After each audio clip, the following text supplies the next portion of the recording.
Pababa na pala kami at sinusundan namin yung aming tour guide kanina kasi siya yung magdadala sa amin kung saan kami matutulog ni Madam Claudia.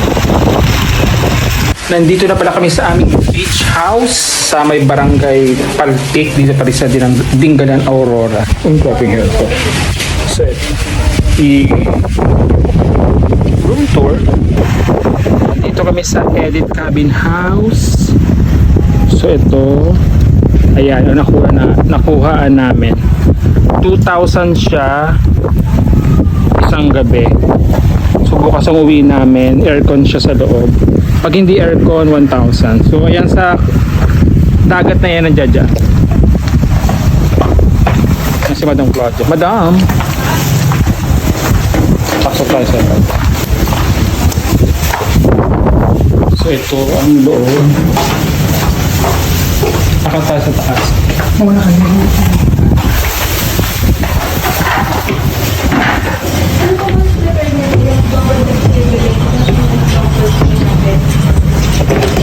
Sige, okay na tayo sa kabayo. Yun. So ito ang aming room. Ayan, so malawak siya. May bintana. Ay,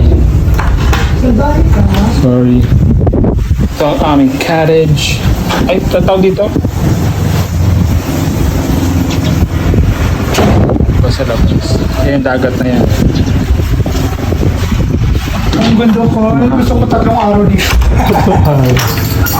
So ito yung kabilang side. 2,460,000. Madali na cellphone. So yeah. Ito yung higaan namin ni Madam Gloria. Tig-isa kami. Diba? So yun lang. So baba ulit tayo. Tingnan natin yung sa baba. Meron kaming pwede kami magluto dito. Ito yung table. Ang lutuan.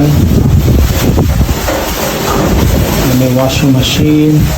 Ayun, cottage niya ito. Iba na yata. Ito itong aming CR.